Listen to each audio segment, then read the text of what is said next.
Finally আজকে কিন্তু পিকুকে আমি স্কুলে ভর্তি করিয়েই দিলাম। আর ইনি হলেন পিকুর স্কুলের হেড ম্যাডাম। পিকুকে জিজ্ঞেস করছিল কিছু কবিতা, তারপর নাম, সে হাতের লেখা কেমন, এগুলো জিজ্ঞেস করছিল। হ্যালো এভরিওয়ান, কেমন আছেন সবাই? আশা করছি সবাই অনেক অনেক বেশি ভালো আছেন। আমিও খুব ভালো আছি। আমার এই ফেসবুক পেজে সবাইকে ওয়েলকাম করছি। পিকুর ভর্তিটা কিন্তু আমাদের শিল্পী ম্যাডামই করলো। ভর্তি শেষে পিকুর স্কুলটা একটু ঘুরিয়ে পিকুকে দেখাইলাম যে পিকুর কাছে কেমন লাগলো। পিকু এক কথাতেই বলছে যে স্কুল তার অনেক অনেক বেশি পছন্দ। এটাই ছিল পিকুর স্কুল, আর এটা ছিল রুম। আমার কাছেও ভালো লেগেছে স্কুলটা, যার জন্য কিন্তু পিকুকে এই স্কুলেই দেওয়া। আর বেসিক্যালি ম্যাডাম ছিল আমাদের পরিচিত, ওই আর কি মনে হলো যে পরিচিত থাকলে তো আর কোনো অসুবিধা নেই, তো একটু সুবিধা আছে, যার জন্য ভর্তি করিয়ে বাসায় চলে আসলাম। শুভেচ্ছা ক্লাস হবে 12 তারিখে। তো সবকিছু ওকে করার পর বাসায় আসার পর তো রান্না বান্না নিয়ে ব্যস্ত হয়ে গেলাম। এরপর তো রান্না বসাতে হবে। আমার সবকিছু রেডি ছিল, শুধু এসে আমি রান্নাটা জাস্ট করে নিয়েছি। আর এখন তো শীতের সিজন, গরম গরম না খেলে না তেমন একটা ভালো লাগে না। শীতের দিনে ঝামেলাটা আমার একটু বেশি হয়, কেননা 3 বেলায় কিন্তু আমাকে গরম গরম রান্না করতে হয়।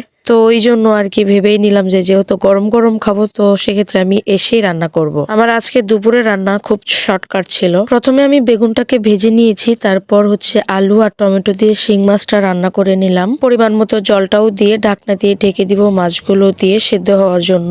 আর প্রতিদিনই আমাদের মাছ মাংস খাইতে তেমন একটা ভালো লাগে না, মাঝে মধ্যে মনে হয় যে একটু ডাল ভাত যদি খেতে পারতাম। আর আমরা যে 31st নাইট সেলিব্রেশন করলাম, সেগুলোরও অনেক খাবার আমার ফ্রিজে আছে, সেগুলো গরম করলেও কোনো কাজে দিবে না, কেননা সেগুলো হচ্ছে খাবে না, ফেলেই দিতে হবে। সবসময় গরম গরম খেয়ে অভ্যস্ত, তো তাই বাসি খাবার গরম করে দিলেও খেতে চায় না। এমন যদি হতো তাহলে আমি একদিন রান্না করে 3 দিন পর্যন্ত খাইতাম গরম করে গাইস, আর এই 3 দিন আমি টানা ব্লগ করতাম। কিন্তু না গাইস, এটা কখনো হওয়ার নয়, কেননা আমাকে রেগুলার রুটিন মানতে হয়, রেগুলারিটি মেনটেন করে চলতে হয়, রেগুলার রান্না করতে হয়। এটা চলছে, এটা সারা জীবন চলবে, মৃত্যুর আগ পর্যন্ত চলতেই থাকবে। মেয়েদের জীবনটা বুঝি এরকমই, সারাদিন কাজ করি, তারপরেও বলে যে সারাদিন কি করি। পিকু বড় হয়ে যাইতেছে, আমার দায়িত্ব বেড়ে যাইতেছে। তাকে একবার স্কুলে দিয়ে আসা নিয়ে আসা, কত একটা প্যারাই পড়ে গেলাম আমি। যাই হোক গাইস, সবাই পিকুর জন্য দোয়া আশীর্বাদ করবেন, সেজন্য মানুষের মতো মানুষ হতে পারে। আজকের মতো ভিডিওটা আমি এখানেই শেষ করছি। সবাই ভালো থাকুন, সুস্থ থাকুন। Thanks for watching. Tata and take care.